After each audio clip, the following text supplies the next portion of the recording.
Okay, figured I would show you a little bit of how I don't lose my mind with all of the holes and whatnot. So here's what I got. So I read the instructions, and then I don't know if you can see that right there. I mark all of the things with what they need. And then I don't know if you could see, this is a green marker. So those will all need countersunk. And then the red, I don't know if you, can you see the red? You can kind of see the red. The reds are all dimpled. And then this is the corner that I'm going to need to sand. So I kind of mark everything, mark it all before I start doing stuff, make sure I'm right before I screw up a piece. So that's how I do it. See ya. Howdy everybody. Welcome to video number 11 of the wings. We are actually attaching we're not even attaching, we're just drilling and dimpling the left wing skins in this video. Brad is over helping me again. He comes over every other weekend, every other Friday, because I have every other Friday off, which is awesome. And so he was coming over to help, and so that is a great help to me. So I might have to take him up the plane first. He might have to go before my wife goes. I'm not sure. That might be up for grabs. So anyways, we're countersinking the 4 inboard ribs, and so those have the doublers underneath of them, the doubler sheets, and so you just countersink the top sheet and then rivet the doubler sheet that's underneath of it and the rib together there. And it works out pretty well. I will say that the instructions tell you to leave them proud a little bit, or not to countersink them so they're flush. I would not do that. That's my personal opinion. I think they should be flush and nice and level. So I'm going to look into why in the world they would want those to be a little bit proud. I don't know why they would be, but just in case, I'm going to try to find out what's going on with that. And then you just basically countersink a whole bunch of rivets there, and then you dimple the rest of them on that particular inboard skin, top skin for the left wing. And then you keep doing it, basically. And on that edge, there's a whole bunch of nut plates that you'll use to attach the fairing there by the fuselage. Anyway. We're going to record the old guy. There we go. Oh no, he forgot his teeth.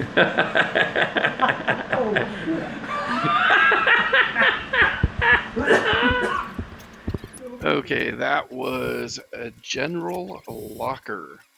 He's a friend of mine. He's a Marine that has done way too many things to even mention.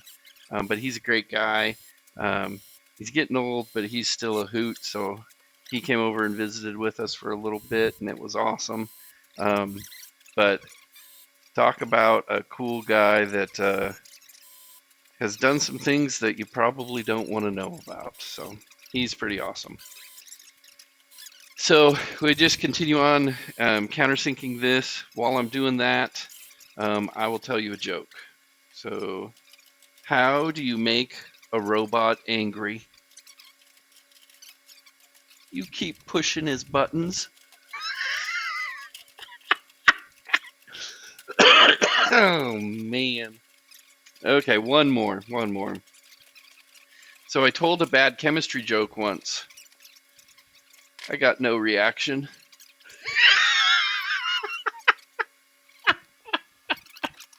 My daughter liked that one. That was good. Oh, okay. So here we are. We moved the skins after we got them all kind of lined up and marked out, and the countersunk part's done. And then you can see me taping up that edge there, and I will sand.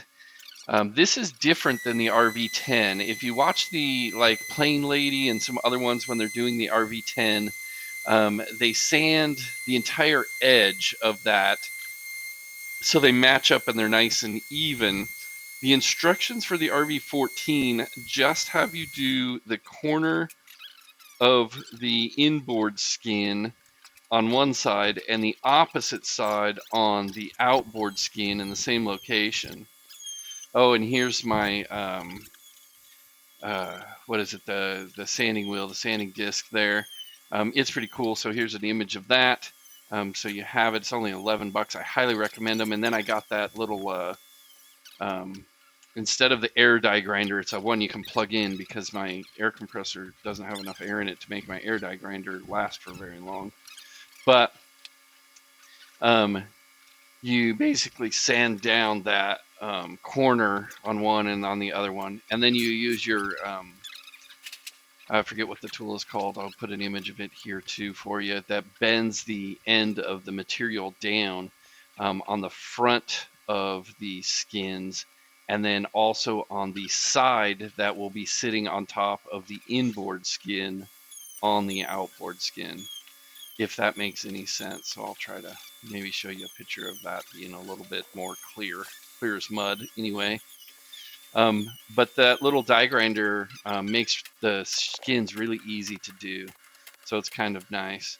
And then here's Brad. He is dimpling the all of the ribs, and so those first 4 ribs don't get dimpled. All of the rest of them do, and they don't have you dimple those ribs when you're dimpling the bottom side of all the ribs. They tell you not to do the tops, and I think I mentioned here in a little bit why I think that is, but that is hard work because you have to kind of lean over that wing, and holding that squeezer is just, it hurts, man. It'll wear you out. And there's only what, 9, I think 9 other ribs, maybe 11 ribs. I forget however many ribs. There's a bunch of ribs you got to do that on, and so it's pretty tough. But Brad had left, and so I just finished up the rest of the ribs there, and that's pretty much it for the ribs and getting the wing skins ready for attaching them. And it does say to back rivet the top skin, which did work really, really well on the ribs that were dimpled. It did not work so well on the ribs that were countersunk. So I would probably suggest you back rivet all of the dimpled ribs, and then you buck all of the countersunk ribs with the skins. That's just my own personal idea. I will try that on the right wing and let you know if anything changes and how I think, because it is a process, you know. Okay. All of those are done. And my back's hurting. But let me explain kind of what happened here. So first 4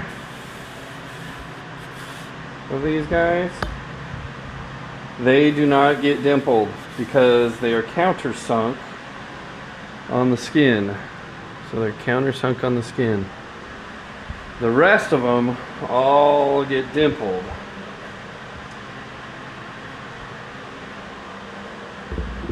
So I don't know why they didn't have you dimple them when they were not on there.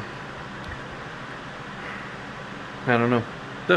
But now they're all dimpled except for these 4 on this side, so that's a good thing, I guess. Now on to taking care of the dimples in the skins. So after thinking about it for a while, I do think I know why they didn't have you dimple the tops of the skins of the ribs before you attached it all together. And that's because some of the ribs are the same number, because they're the same exact rib, and they wanted to make sure you had them in the right order. so you didn't end up accidentally putting on a rib that had dimples in one of those first 4 spots. That's my guess for why they did it. I don't really truly know why, but I'm guessing that's why, because I could see making that mistake. If you didn't have them in the same order the entire time, you could probably pretty easily make that mistake. And then I'm just dimpling the skins here where they need to be dimpled. Obviously, this is the inboard skin because it's the smaller one, and so those first 4 columns of rivets are already countersunk. And just FYI, it says you could leave them proud by like 0.05 hundredths of an inch. So I would not do that. I would countersink them just like you normally would. And you'll see a video here probably in 3 or 4 or 5 weeks of me fixing those because they stick up just a little bit too much, and I want them kind of flush. And so I don't know. Anyways, talk to you later. See ya. Bye.